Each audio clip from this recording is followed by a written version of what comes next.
argue our dream for reality. We are all a part of the answer to the meaning of it all. Come in and join us for the moment we call now. Rise up, join in, raise the whole vibration.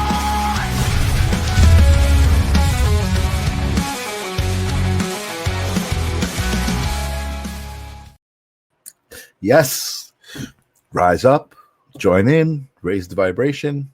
You got 3 different choices there, or you could do all 3. I love that theme song. It always gets me pumped up. Welcome to the live stream of consciousness. Welcome, Tim Lawrence and Ninja Kitty. It's good to see you guys. I'm so grateful for you guys always being here. I mean, literally from day one. It's amazing. #live. If you are catching this show, it's Thursday, August 21st. If you're catching the show, it's 9:00 p.m. Eastern Standard Time around. And that's when you type in #live, because we're live right now. If you are watching the replay, if it's not that time, just type in #replay, tickle the algorithm a little bit, let them know that we are here having some fun, and it should pay attention. The live stream of consciousness is brought to you by me and you, because if you weren't here and I wasn't here, nothing would be happening. So this is the intention of the moment. I love it because that's what it's all about. It's all about intention and being here. And tonight's episode is actually pretty special because I have been really feeling like jumping timelines, like energy is shifting, things are changing. I know for my regular audience who listens, I was talking about this even a couple of weeks before I went away to Costa Rica about how I was experiencing things, but there was this new level of experience, right? There was the physical experience, there was the emotional aspect to the experience, the intellectual, but then there was the energetic level of the experience, which was kind of a combination of all 3. It was like a feeling, but there was a physical aspect to it, right? Like you'd feel like your skin buzzing, like when you get a chill, you feel the hair on your arms standing up. That's like a physical sensation, but it's also a feeling. There's like a feeling. It's the only word I could use in human language to describe it. And it's just been an amazing ride since then, right? I decided to go to Costa Rica, which was something that I hadn't done in many, many years. I hadn't gone away on a vacation like that and like literally pulled the plug, right? And unplugged from everything intentionally in a very long time, which is, I definitely did that when I went to Costa Rica. And it was definitely one of the most amazing weeks I've had in a very long time. I was dating my partner Janice for 6 years. We went to Costa Rica. We hadn't ever gone away. She had never gone out of the country. It was something I was really looking forward to doing, specifically with her, taking her out of the country, experiencing something with her. And it was just, it was a rough 6 years financially. We weren't able to do stuff like that. And in the last year, I've changed my relationship with the idea of the way money works, with the idea of the way life works, with the idea of the way existence works, and become really the creator of my own reality in many ways. Like, of course, there's a collective reality that happens around me, and I'm a part of that, and I need to pay attention to that and react to it. But there's a part of my reality that it comes from inside, comes from my own thoughts, my own actions, my own accountability. And of course, now my partner, who, as you guys know, when we were in Costa Rica, we spontaneously decided to get married, which is, again, part of creating our own reality, right? We were like, I think we were waiting for something. There was like, okay, we'll get married at some point, right? And it was just like, wait a second, what are we waiting for? Why don't we just do this and be in the moment and create our own now, which is what we're doing right now, which is what I'm doing right now with you guys. So thank you for being here. Whoever's out here, I know there's a bunch of people besides Tim and Ninja Kitty who just kind of sit there and lurk and listen and absorb, and I appreciate it. But say hello. I'd love to know who the heck's out there. I get surprised. People come up to me, old friends online. They say, "Hey, I've been watching your show," and I didn't even know. I had no idea they were watching the show. So say hello. Don't be afraid to interact. That's why I do the show live. That's what's different about this show than a lot of the cool shows I watch, right? Wisdom from the North and Alex Ferrari. Oh my God, why do I always forget the name of Alex Ferrari shows? Soul something. But these amazing shows, but they're all recorded, and this is live. This is us together. Next Level Soul. Thank you. Next Level Soul. And that, of course, is my love in the other room backstage. That's why that comes through, and it says the live stream of consciousness. Right. Say hi. We don't bite. We just love. So anyway, yes, I'm very grateful for 4 years of this. I've been doing this for 4 years. There's 200 and something episodes that you can look back on of these amazing conversations with these amazing people. And it's amazing to even see myself and watch the evolution of who I am happening over this time through these conversations. These conversations are kind of part of what I do and part of, what evolved me into who I am right now. And what is up, Eileen from Queensland, Australia? Excellent. Oh, you're up late, aren't you? Very nice. I love that. Thank you for chiming in and sharing your energy with us here at the live stream of consciousness, which is the moment, which is the now, which is everybody here. So I want to rise up. I want to raise the vibration. I want to have an amazing conversation with a woman who is now my wife. And really, it's been such an amazing experience over the last couple of weeks, just kind of happening, creating my own reality, creating our own reality. Janice moved in. We're living together. She's in the other room. Angelo is out there. Major shift coming, changes for our country also. Yes, absolutely. We're all going through the shift. We all are the shift. We are participating actively in the shift. You need to be accountable for your role in the shift and feel it and be it. Anyway, I always seem to interrupt my own introductions with my thoughts. So let me back up a little bit and reintroduce my amazing and beautiful wife and the quiet healer who's got her own amazing show. We'll talk about all of that stuff. Janice Tverberg, welcome to the live stream. What's up, honey? Hello, everybody. How are you? I'm doing great. How are you doing? I'm good now. Nice. So you are actually not just my wife, but you're also exactly the kind of person who I love to have conversations with on this show, because you're a Reiki master, energy worker, and now recently you've stepped out into the public and you have done this amazing group reading, which I want to talk about. I'm so proud of you, and it was so exciting to watch you evolve from somebody who, I had only first heard about Reiki and readings being connected through our relationship. I didn't even know that was something connected, and of course it made 1,000,000% sense. When you told me about it and when I saw it. But this is something new. This is an amazing experience for you, and I'm really happy to be a part of it. But where do I want to start the conversation? I want to start the conversation with you in that, obviously you have your own connection with energy. You're a Reiki master outside of our relationship. That was actually kind of what brought us back together. Was you pursuing Reiki and needing some photographs, and contacting me to help you with that. But for me, I love this conversation about consciousness. What is consciousness? What are we? What are we here for? All of this stuff.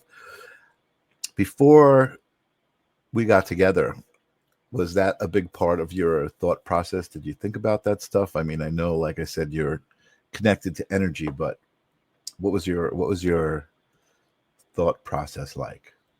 It wouldn't say it was what is consciousness or consciousness is more like self awareness, more an understanding of something greater than myself and putting it all together. Because before I pursued Reiki, I was always a psychic medium.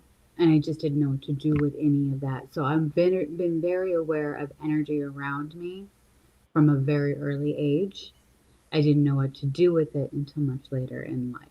Mhm. And it is that self awareness as well as being aware of those around us. And that is come into play my entire life, but especially in adulthood. Mhm. Mhm. Mhm. Yeah. Again, it's been really awesome to get to know you and watch you evolve and kind of come into the idea of your own gifts, more and more, and be encouraged by, people outside of, our relationship. Brian Orlando has been such an amazing, um, factor in getting you to actually do it. I don't think I could have gotten you to do it. So I'm glad that he was the one who got you to do it. Um, but so let's talk about how this all happened, right? I mean, I don't know how deep you want to get into the story of, you know, what brought you to Reiki.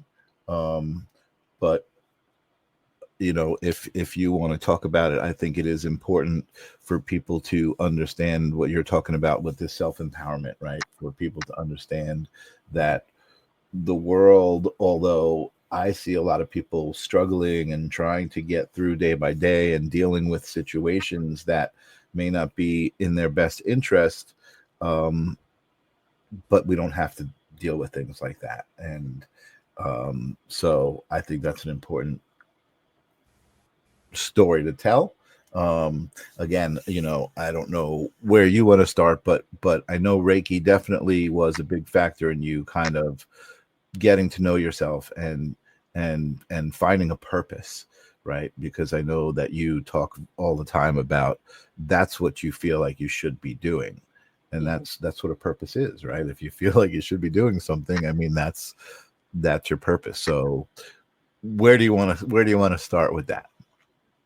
Well, I guess the always being psychic, I was didn't know what to do with things and felt crazy. So I actually went to an energetic healing with Pat Longo. And we recently lost Pat Longo. She was dear and near and dear to many of us here on Long Island, spiritual teacher and energy healer. And when I came across her and got that healing from her, it was very profound because she was she wasn't the first one to look at me and say you're psychic, but she was the first one to invite me to learn how to do these things in a I don't want to say controlled way in a bad way, but it's like okay, I would be accidentally reading people who didn't know how to respond, and Hmm. that's happening since you know 3 4 years old. Hmm. Hmm. And to have someone confirm that A, you're not crazy, that you're psychic, and you should be learning how to really hone this. But also during class with Pat, I would always give her a hug goodbye, and she'd be like, "Your hands are hot. You need to do something. You are a healer. Your hands are hot. You need to be doing something." Hmm. And I would look at her like, "No, I don't know what you're talking about. My hands are fine." But it came up enough to one day she actually looked at me after class and said, "Your hands are on fire. You need to start healing people or you're going to start burning up." Hmm. And I had no idea what she was talking about. And I'm like, I'm here to learn how to use my gifts as a psychic medium and help people connect on the other side. But after that interaction, my Reiki master teacher came up 3 times, who was also a very good colleague and fellow student of Pat's. Hmm. Hmm. And I have a rule of three. I've had a rule of three since, I'd say, high school. And when Lorraine Austin came up a third time from another student who I'm also very close with, I'm like, I need that number too. She was like, oh, I gave Lorraine's number to Amy. I gave Lorraine's number to Denise. And I'm looking and go, I'm going to need that number too because her name's come up three times and she must be Mm. good. She does. Mm. And I went to, I inquired with Lorraine about taking classes, and she's like, have you ever had Reiki? No, but I need to be doing something with my hot hands that aren't hot to me. We'll get to that in a second. Right, right. And she said, well, why don't you come in? She goes, I'll accept you into class.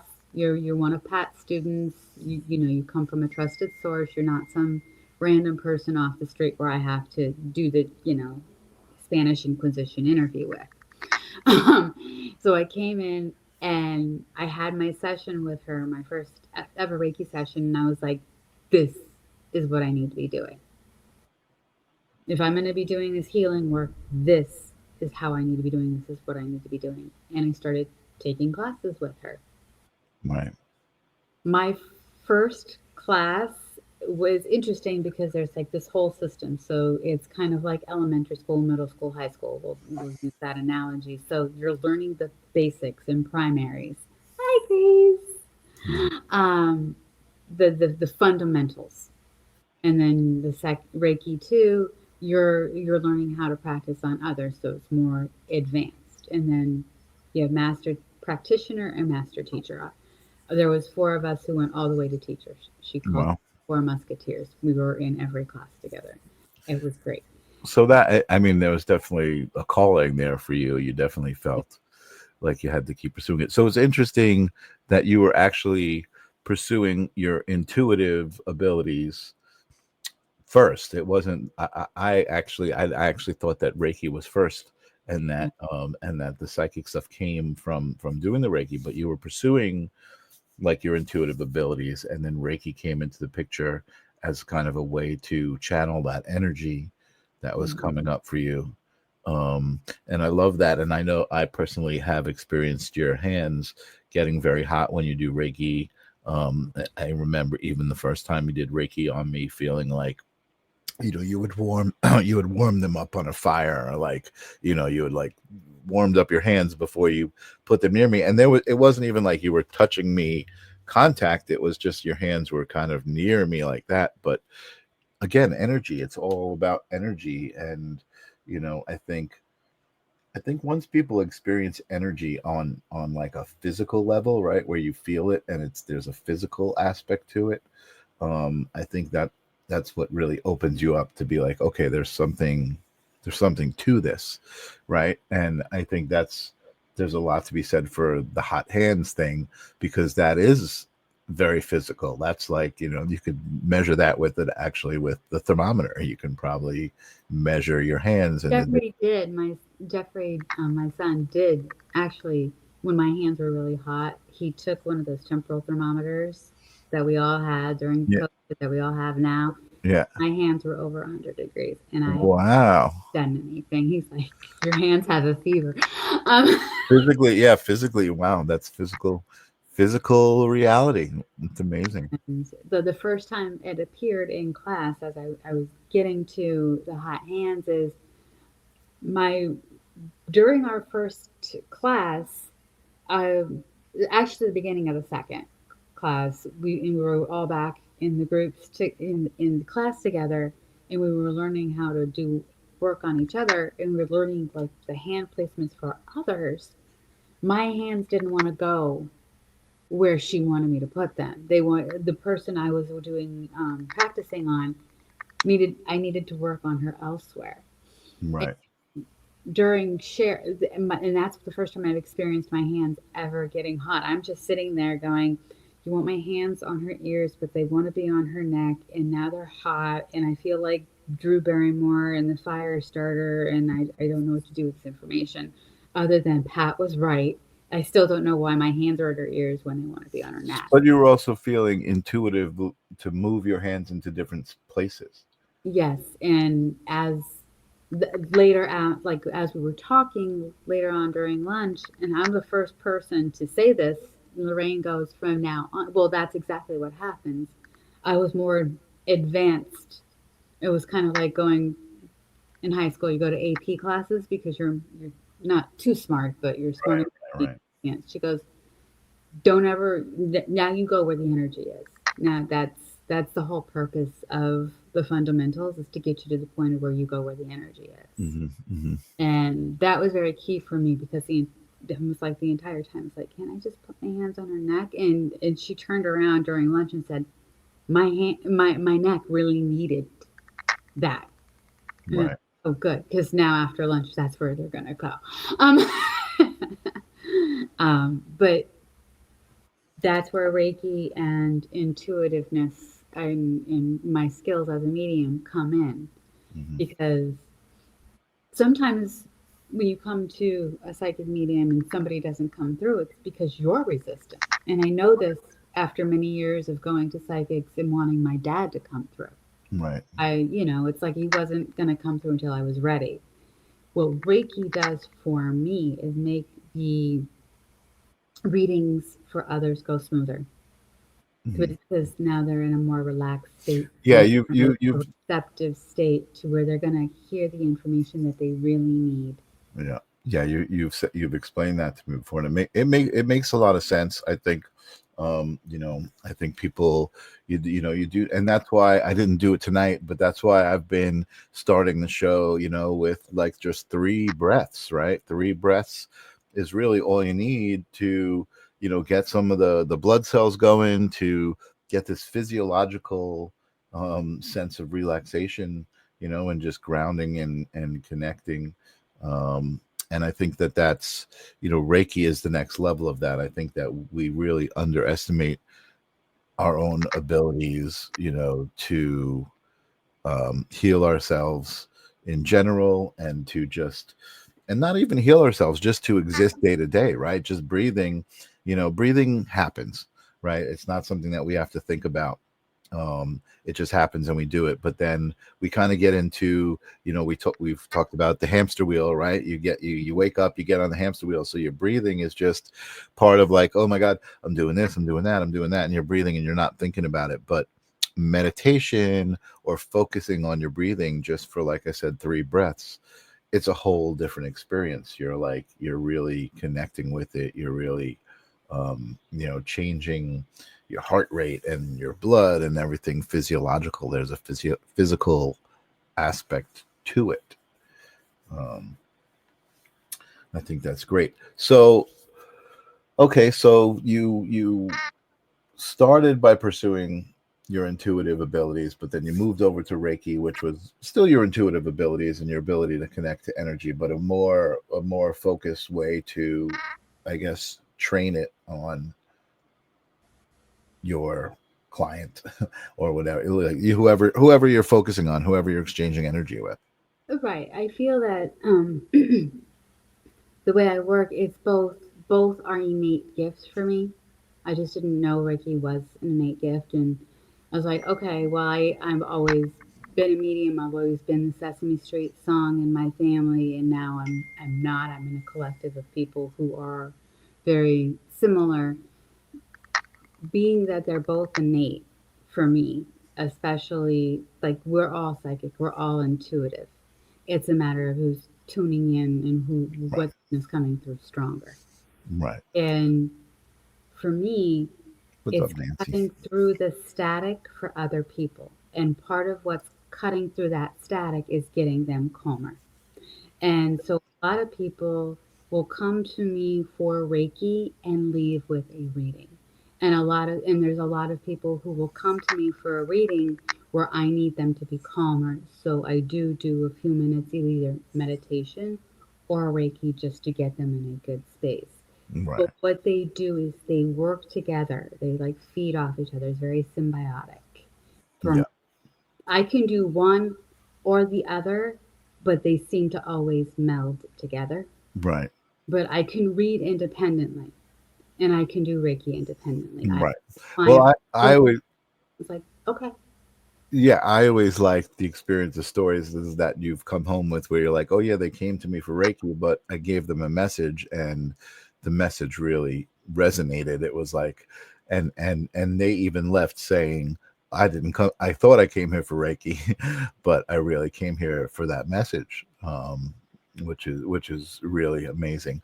I just want to say hi to Nancy and Jennifer who just joined our audience. Thank you so much, and I want to say thank you to the Sacred Spiral Network in general. Even though this is the live stream of consciousness, the Sacred Spiral Network has been such an amazing resource of friends and support and audience and people in Australia tuning into the show. It's just amazing to be a part of a connecting vibe, a vibration that's really connecting people together. I do want to talk about something that you said that's important, and maybe people out there who, maybe have had experiences as kids with imaginary friends or energy or whatever. The idea that you went and you were pursuing intuitive development, right? Because I think people don't realize like this doesn't like there are certainly stories of this just happening to people, right? All of a sudden they're getting messages and they've just tuned in, and maybe people think that's how it happens and oh, that's not happening to me. But if you can remember as a kid like having experiences that you may not have been able to explain, I think that's a reason to pursue this. And I think the idea there is exercising those muscles, right? Just like if you're into physical fitness, you have to go exercise those muscles to get the results that you want. So I think that if you're intrigued by energy and things you can't explain, you've got to kind of pursue that and develop it to the point where you can tune into it, right? Again, a good metaphor that I love is that radio metaphor and tuning into a certain vibration, and I think that has a lot to do with energy and psychics and channeling and reading tarot, and all of these different things are all kind of different dials on the radio. Um, so anyway, so I know that, like I said, when you and I met, you had kind of just gotten into Reiki. It had really changed your life. Your life was kind of going in a new direction. Um, and somehow that reconnected us. We were friends from 15 years earlier than that, having worked together at an ad agency, and again we were just friends. But when we contacted me, when we kind of rekindled our relationship, our friendship, and I was doing photos and you were doing Reiki, we decided to go on a date. and it's been you and me kind of ever since. I think there was something energetic about our relationship that, because we were both kind of tuned into energy, um, it was a part of what brought us together. So what I want to know is from you, and not to put you on the spot, is how do you think that affected the last 6 years of our relationship? I mean, do you feel like it's been a positive or a negative? I mean, I don't know. I guess that's a silly question, but maybe. How has Reiki affected our relationship? No, just I guess just both of our connection to energy in our own way, right? And both of our passion about the way we pursue it and the way we see it, because we don't see it 100% always the same way. You know what I mean? I think mostly we subscribe to the same kinds of concepts about essence and being and energy. But I didn't pursue intuitive abilities the way you did, and I don't do readings necessarily. I mean, again, it shows up in different ways, right? So there's definitely times that I'm having conversations with people that my intuition kicks in, and I may say, hey, this or that to the person that makes sense to them and resonates, but that's not a traditional talking to a past loved one or tuning into that person's energy. You know what I mean? So I guess I'm not really sure what I'm asking. I mean, I know how I feel about our relationship. I think I know how you feel about our relationship, um, and it's pretty strongly connected to both of our connections to energy, right? And it's something that, I mean, I guess I'm. It's got to drive you crazy that I watch these YouTube videos all the time.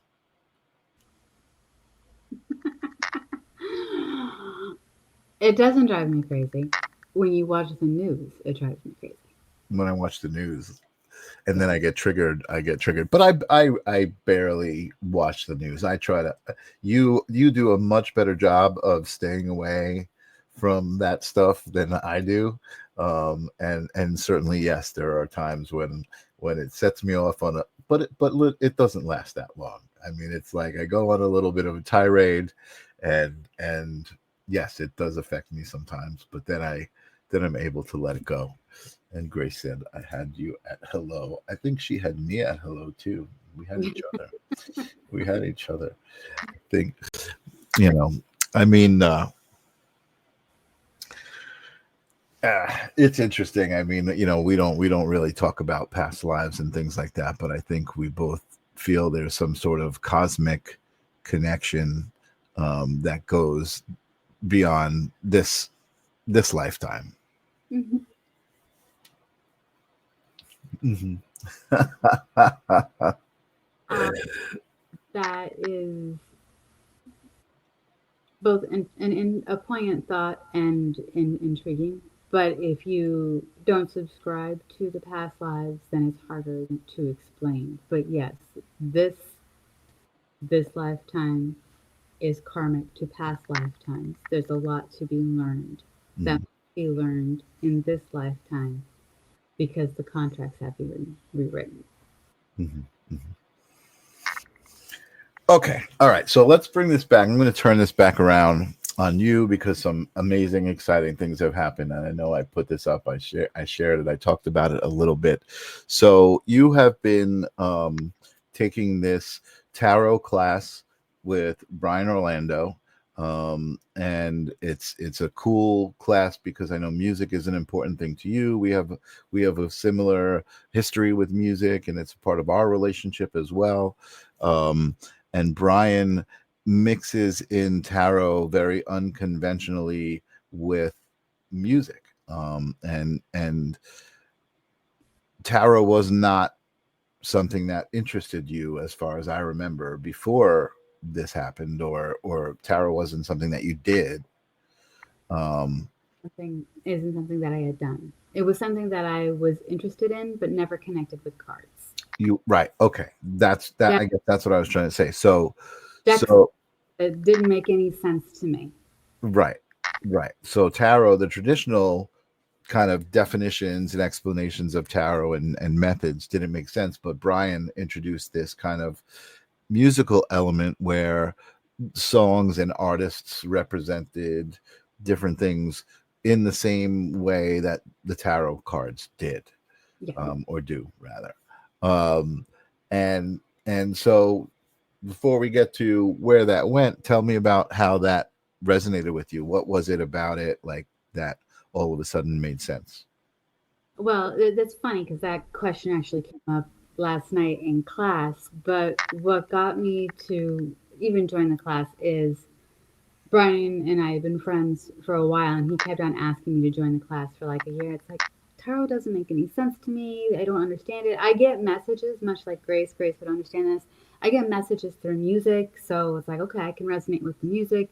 We Mhm, listen to similar types of music. So finally, I broke down and I started the class when they went through all 78 cards upright. I start the class when everything is in reverse. I was like, great. Um, so I'm starting to learn the cards in reverse versus upright.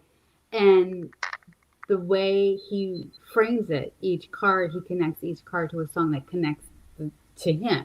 Hmm. And that made a lot of sense. And so we just letting things flow. It's like, okay, I'm looking at this. And what I began to realize, and a lot of it is I don't pull cards for myself anymore because part of the reason I didn't understand the cards is I was reading for myself and I clearly wasn't liking some of the things I was being told. So they weren't speaking to me because they weren't telling me what I wanted to hear. It's like, Mm. and I was like, I know better as a medium and as a reader that you have to be the mailman. You have to just deliver the messages. Sometimes you deliver the bills. Sometimes you'll deliver love letters. But just that is the information.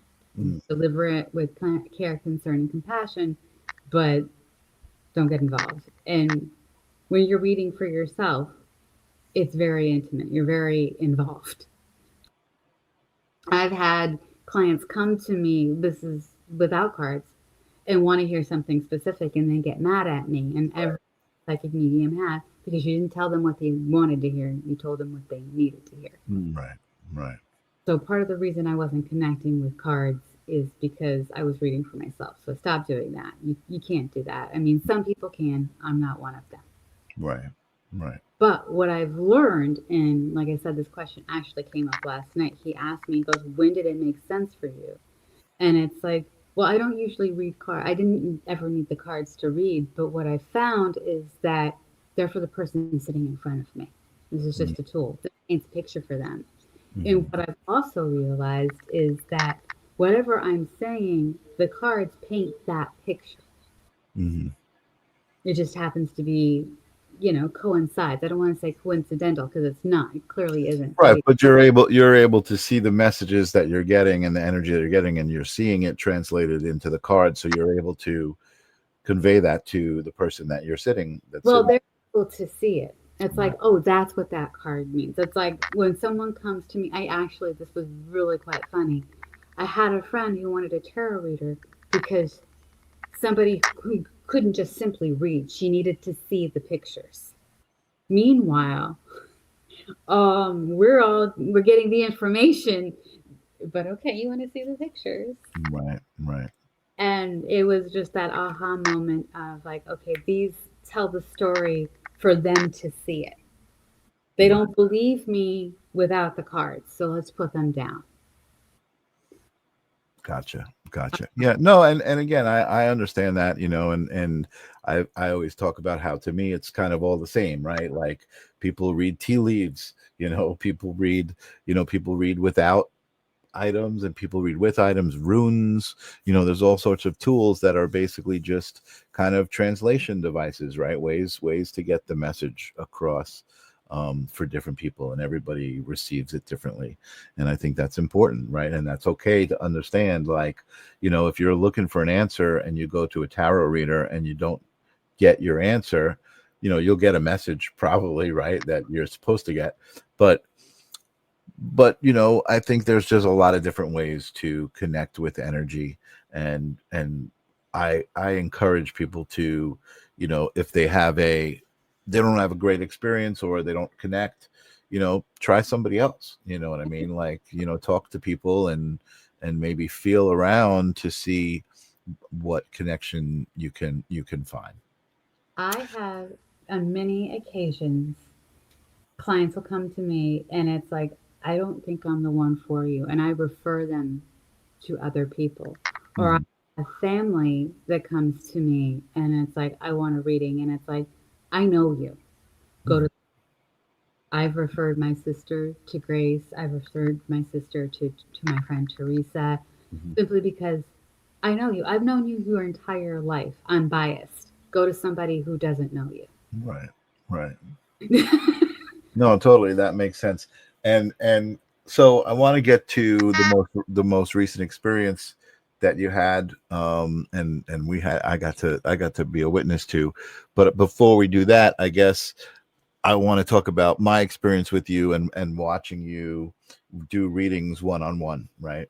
Now, obviously, I'm not there when you're doing a Reiki session with somebody and you're behind a closed door, but I have been around where you've gotten a message for someone. Almost, I want to say, I don't want to compare you to, or in any other way. I don't know why I'm bringing this up, but like the Long Island medium, right? Where you're just like, hey, I got a message for you. Are you, it's very important etiquette for a medium to ask the person if they're open to a message, and not just walk up and give them a message.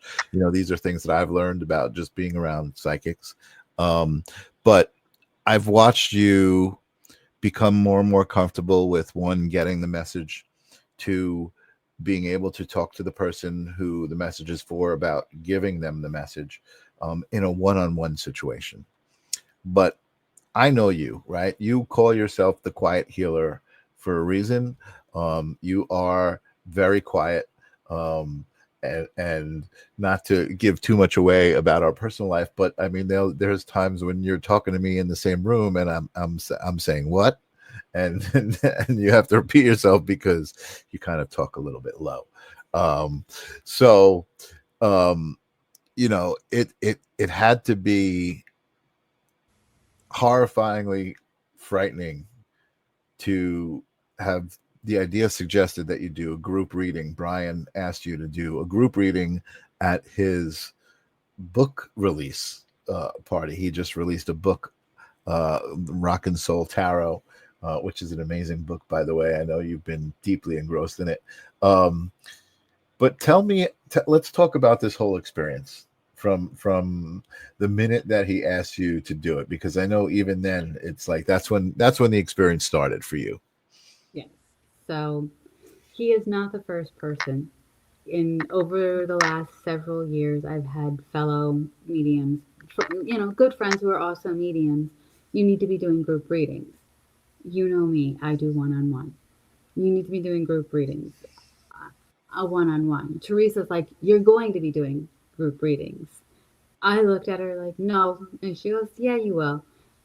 Marianne DeMarco, she is very, very well known.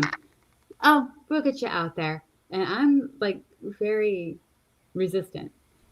And then you meet that one teacher is like, you're going to do it with me. I am. It wasn't so much that I was given a choice, but not really. And I don't mean that in a bad way. It's kind of like being on the debate team, but being afraid to debate. So you have to do it eventually.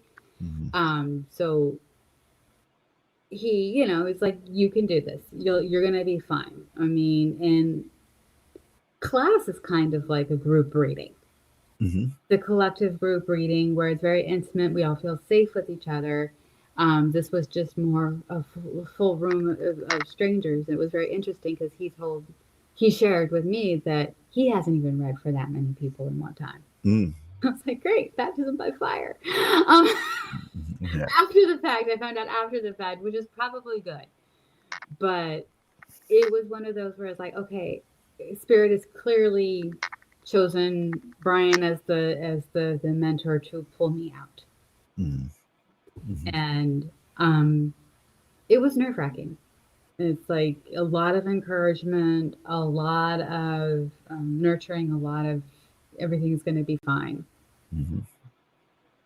And I mean, even with my fellow classmates there, my fellow students, they're like, you've got this, you're amazing. And it's very humbling because it's like, okay, if you yourself aren't just a little skeptical, then maybe you shouldn't. Like, if you think you're dead on and right all the time, maybe you shouldn't be in this field. I had Cindy Keza on. She's a well-known psychic. She was on the Dead Files. I had her on my show recently, and she said that in another way, and she said it in a very poignant way. Don't be so sure of what you're sure of. I'm like, I am going to steal that. She's okay with that because she stole it from her teacher. Yeah. But it's like, don't always think you're right. Right. And so to do group reading, my number one fear is to be wrong in front of a lot of people versus wrong in front of just the other person.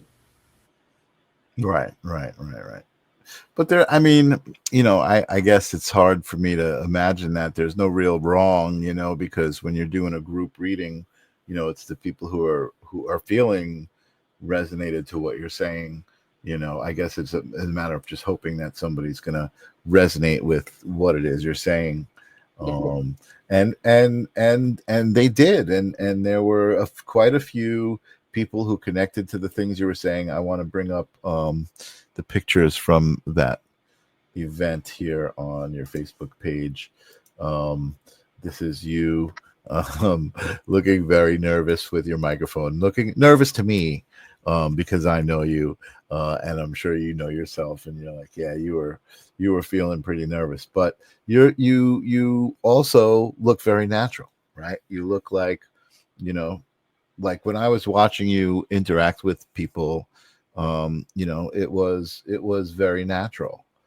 It was the pauses that were the awkward one, because and that's when you would laugh, right? Because you were like waiting to hear something, so you would laugh to fill the space. But when you were talking, it was there was authenticity and authority behind it. Like you were feeling what you were feeling. You were like, okay, this is what I'm seeing. If I remember correctly, you were seeing there was some Prince songs that you I remember you brought up Raspberry Beret and some things like that. But there was also a moment where you connected with a woman who had just had a miscarriage. I believe this is the woman who Yes. had the miscarriage. Do you remember that moment? Do you remember what that felt like? Um, it was very difficult. I mean, it was very good in giving her the messages, and it was very healing and cathartic, but it was also very difficult in the aspect of the way I get messages, the same way a lot of psychic mediums do through experience and having experienced having a miscarriage, knowing that kind of loss, and then finding a delicate way of not only acknowledging it, but saying, okay, the rainbow baby's coming. Hmm. Hmm. Hmm. Yeah.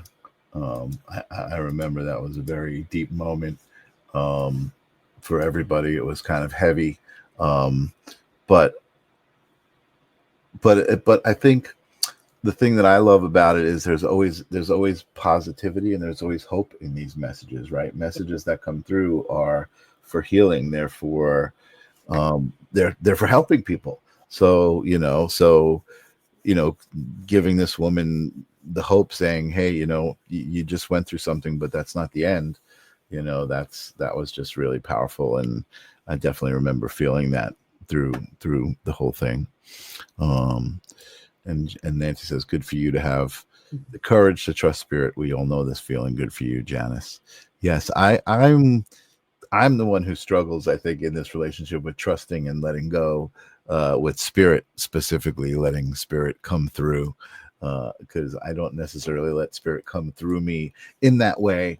I will say I do feel, obviously, I feel very spiritual. I feel like I connect to people. I feel like, I have my innate abilities to just be love, right? To just try to live life and be positive, love myself so that I can just be that example to other people, right? And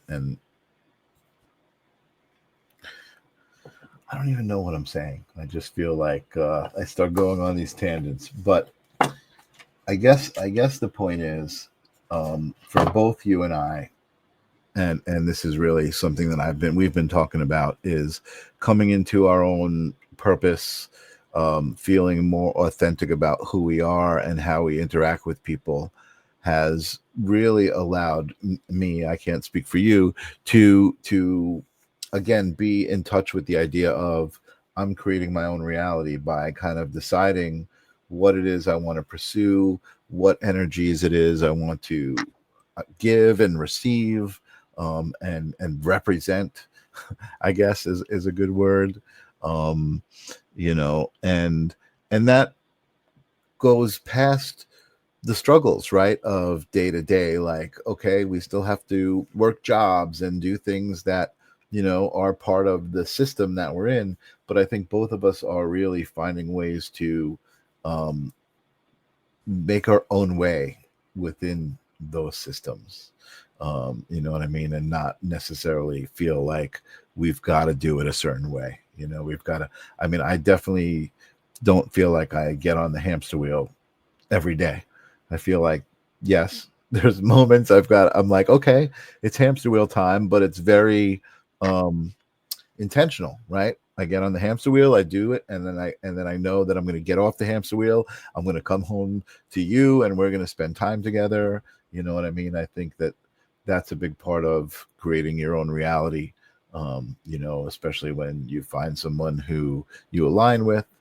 I know the people out there who are in a good relationship will feel that, and also it's also important to realize when you're not in that position, right? I think both of us have been through that, and that's what brought us to be who we are. Is having been in a relationship that maybe wasn't in alignment, but we wanted to be in a relationship, so we kind of suffered through it, right? To just feel that, I guess, that dopamine of being in a relationship. Um, but and Evelyn, yes, this is my better half. She is absolutely gorgeous. Oh, thank you so much for saying that. The thing about Janice and my relationship that's so amazing, and I can remember this, and this is still true to this day, is I just feel more and more attracted to Janice every day. As our relationship grows, it's like it's the way you hear about love and love should be, right? Is that every day it just grows and grows and grows, and it kind of disappoints me when I hear stories about people who are like, oh yeah, welcome to marriage, and they're like, they've got this idea like, yeah, once you're married it's over, and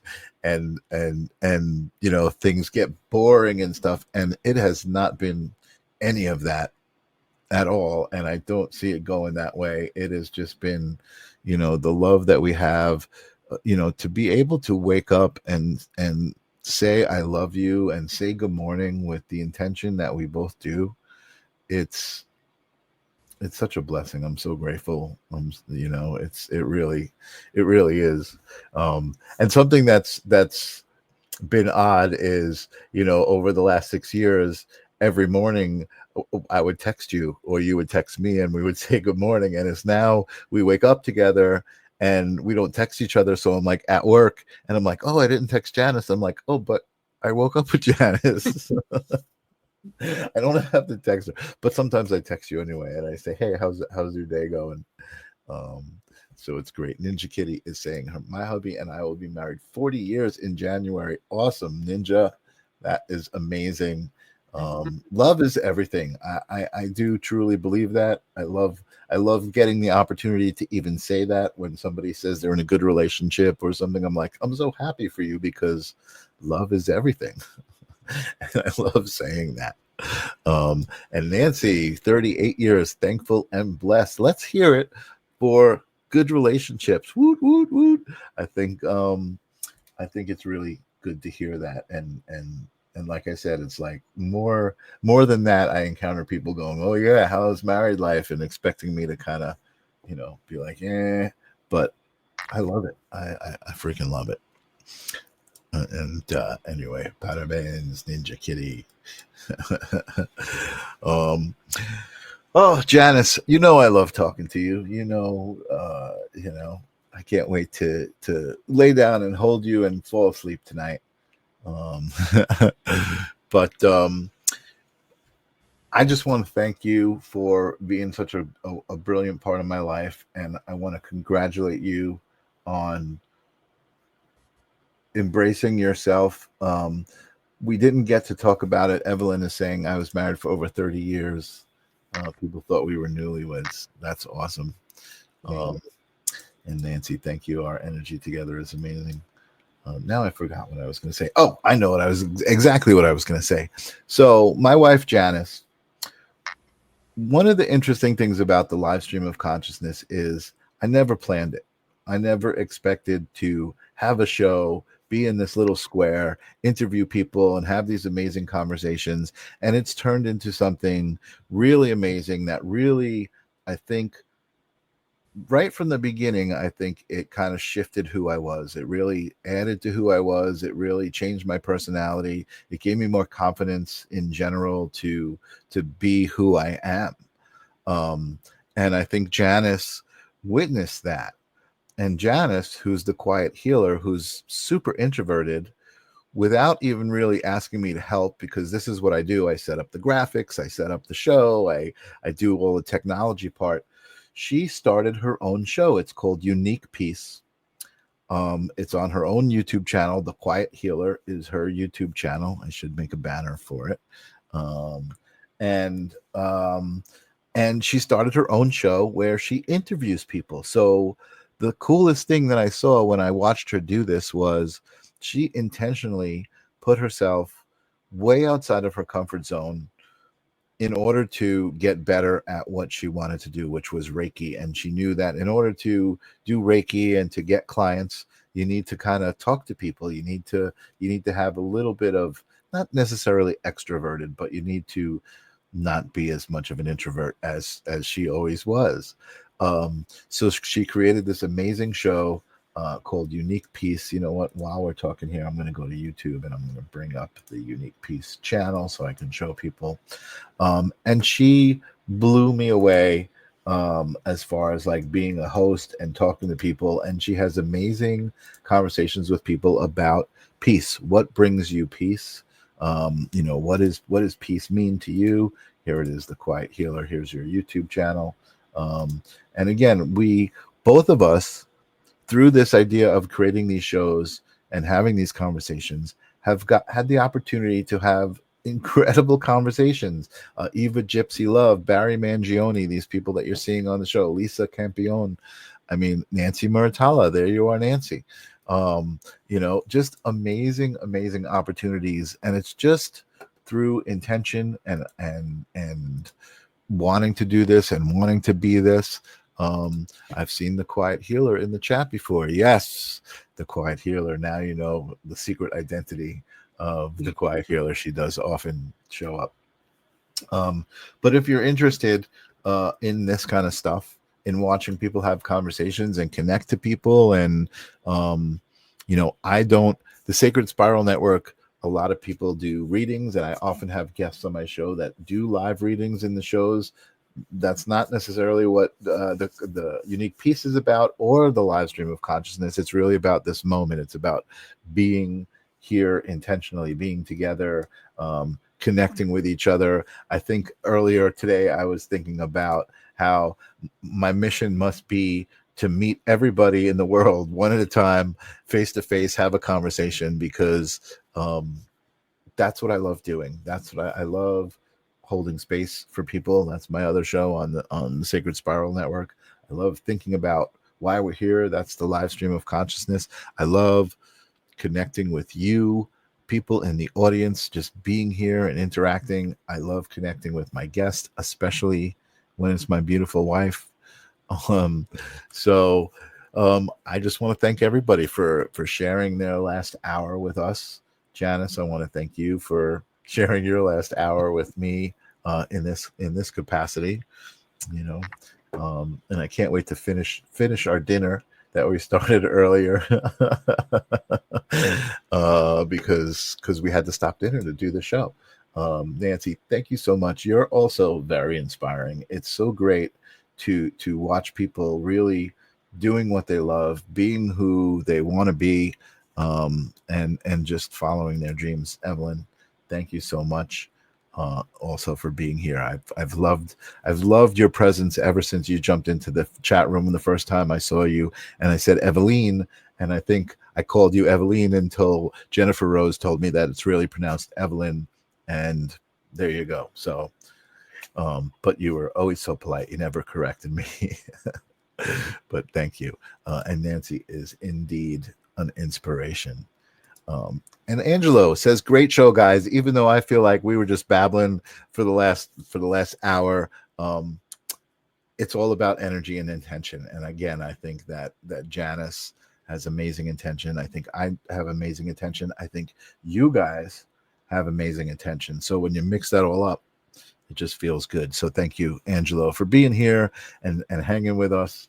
I have been slacking a little bit on the live stream of consciousness, but I have also been getting contacted by some really awesome upcoming guests. So I have Regan Carruthers coming up, Lisa Zaretsky, Jake Chapman, Minty May is coming back. And I have this awesome guy, Tyler, who does this content called Base Forge. I cannot wait to have him on my show. He's amazing. And I think Janice froze because she's next to me. The computer died. Oh, the computer died. Her computer died. So she's here. And Tim is saying, I had met you before with Jesse, but love how close this live stream is, as well as your others have brought us together. Much love, MZ. Tim, you are also a super, super inspiration to me. You have gone through so much adversity, and you always come out with a smile and so much love and so much hope. So thank you for being here and exchanging that energy with me all the time. I'm going to pop Janice's frozen face off the screen because she's sitting right here next to me, and we are going to, I guess, wrap up this show. But your beloved next door neighbor pronounced it like that. So it was nostalgic for me to say Evelyn. That's just the way it looks like it's spelled. But anyway, Evelyn, thank you for always being here. Ninja Kitty, thank you for always being here. From day one, the true OG. Awesome. I want Janice to come and show everybody her face, her beautiful face, and say goodbye. And I would want to say goodbye to you guys. Thank you for always being here. I really appreciate it, especially you, Jennifer Rose, and Nancy Muratella from the Sacred Spiral Network, coming cross network and giving us support. And looking for my outro so I can play it and I can say peace. See you soon. Bye. This is the theme song for the live stream of consciousness. You gotta ask yourself whether reality is a dream or you are dream for reality. We are all a part